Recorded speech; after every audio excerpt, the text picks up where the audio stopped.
जय हिंद दोस्तों, वंदे मातरम, भारत माता की जय। मैं आपका अपना मोहंती यादव। आप देख रहे हैं एन इंडियन अपडेट। दोस्तों, आज चलेंगे चाइनीज सिक्योरिटी पॉलिसी के 12वें एपिसोड में। दोस्तों, ये एक अलग बात है कि कोल्ड वार में यूएसएसआर यानी कि आज का रशिया यूएसए से कोल्ड वार हार गया था, लेकिन ऐसा नहीं था कि यूएसएसआर कोल्ड वार में यूएसए के सामने बहुत ज़्यादा कमज़ोर था। ये लगभग बराबर टक्कर के देश थे। ठीक है, यूएसए का अपर हैंड था, लेकिन यूएसएसआर भी या आज का रशिया भी बहुत ज़्यादा कमज़ोर नहीं था। और ख़ास तौर से नेवल पावर में यूएसएसआर यूएसए को टक्कर देता था।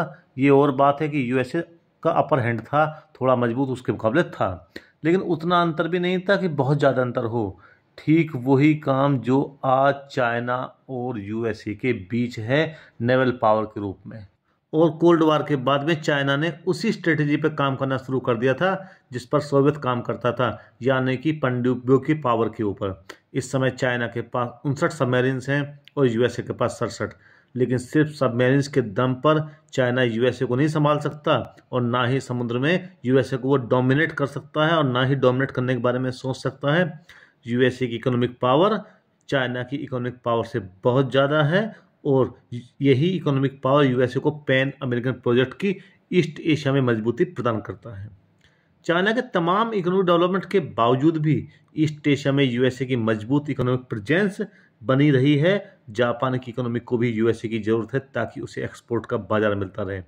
दोस्तों, ये एक अलग बात है कि अब जापान का चाइना में भी एफडीआई और एक्सपोर्ट बढ़ रहा है, लेकिन यूएसए अभी भी जापान की पहली पसंद बना हुआ है और आने वाले समय में भी बना रहेगा। इसके अलावा विभिन्न कारणों से मलेशिया, सिंगापुर, इंडोनेशिया और फिलीपींस की इकोनॉमी भी यूएसए के ऊपर डिपेंड है और यही डिपेंडेंसी यूएसए को इस इलाके में यानी कि ईस्ट एशिया में इकोनॉमिक स्टेबिलिटी भी प्रदान करती है। लेकिन समय के साथ चाइना ने भी सस्ते उत्पाद बनाकर इन देशों को भेजने शुरू कर दिए और अब एक्सपोर्ट के मामले में ये दोनों देश एक दूसरे को टक्कर देने लगे हैं। इस प्रकार इस क्षेत्र में दोनों देशों के बीच शक्ति का संतुलन बना हुआ है, खासतौर से इकोनॉमी में भी, समुद्र में भी और जमीन पे भी। समुद्र में जहां यूएसए भारी है वहीं जमीन पर चाइना। दोस्तों, सेकंड वर्ल्ड वॉर के बाद जापान ने सरेंडर कर दिया था और अपनी सिक्योरिटी के लिए पूरी तरह पे यूएसए पे डिपेंड हो गया था।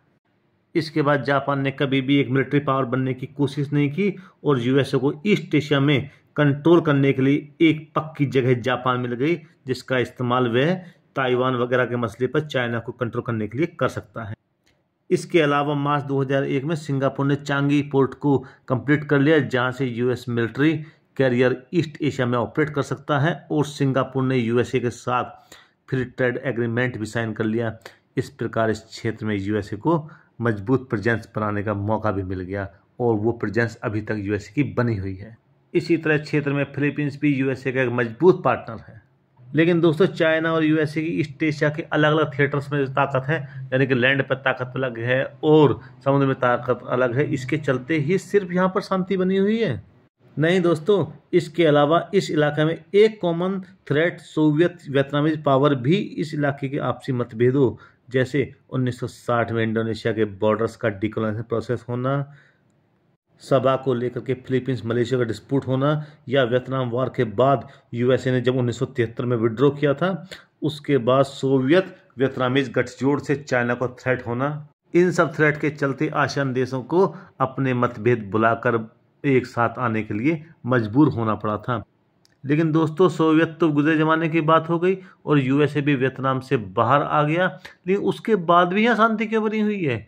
इसका बहुत बड़ा कारण है दोस्तों, इतने सालों में यूएसए को यहाँ पर अपनी प्रेजेंस जमाने का मौका मिल गया और प्रेजेंस ही नहीं, यूएसए का यहाँ इस इलाके में प्रभुत्व जम गया, जिसके चलते यहाँ पर शांति बनी हुई है।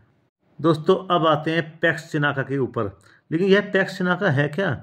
यदि हम इसे अंग्रेजी में ट्रांसलेट करते हैं तो इसका मतलब निकलता है चाइनीज पीस, मतलब राजवंशों का वह समय जो चाइना में शांति और समृद्धि थी, और वह सब लगभग 400 वर्ष पहले समाप्त हो गया था। यानी कि चाइना की शांति और समृद्धि 400 वर्ष पहले समाप्त हो गई थी। खैर, इससे आगे चलते हैं और कोल्ड वार की समाप्ति यूएसए के सुपर पावर बनकर उभरने के बाद से ही ईस्ट एशिया में समुद्र और जमीन पर पूरी तरह से शांति बनी रही थी। इसका बहुत बड़ा कारण पैन अमेरिकाना और पैक्स चिनाका के बीच शक्ति का संतुलन था। दोस्तों, ईस्ट एशिया पॉलिटिक्स को बहुत हद तक कोरिया और इंडो चाइना वॉर ने प्रभावित किया था 1953 में जब कोरिया डिवाइड हुआ तो नॉर्थ कोरिया में चाइना का प्रभाव हो गया और साउथ कोरिया में यूएसए का। वहीं इंडो चाइना चाइना के लिए कुछ ज़्यादा मुश्किल और कॉस्टली था। यहाँ दोस्तों यह बताना इम्पोर्टेंट है कि इंडो चाइना का मतलब भारत चीन नहीं है। इंडो चाइना का मतलब भारत चीन समझ के कंफ्यूज भी मत होना।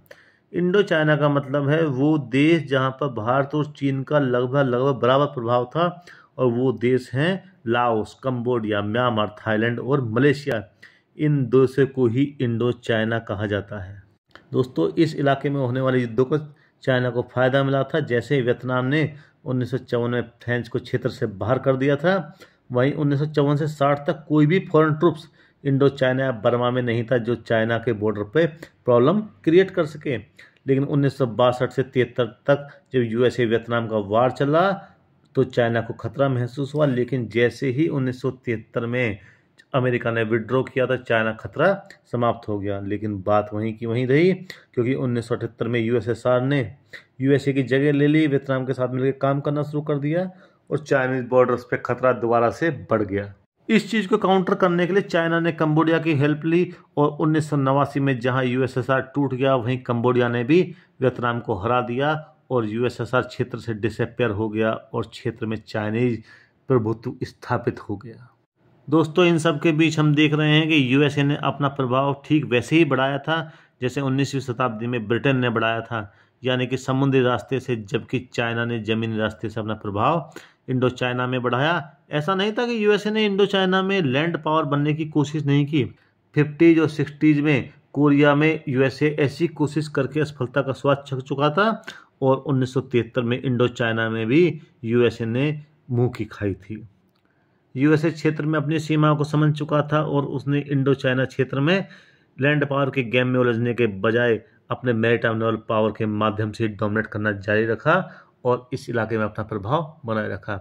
दोस्तों वीडियो को ज़्यादा लंबा करते हुए मैं इस वीडियो की यहीं समाप्ति की घोषणा करता हूं। बाकी की कहानी मैं आपको अगले एपिसोड में बताऊंगा। अगर आपको वीडियो पसंद आया दोस्तों तो आप इस वीडियो को लाइक और चैनल को सब्सक्राइब जरूर करें। जय हिंद दोस्तों, वंदे मातरम, भारत माता की जय।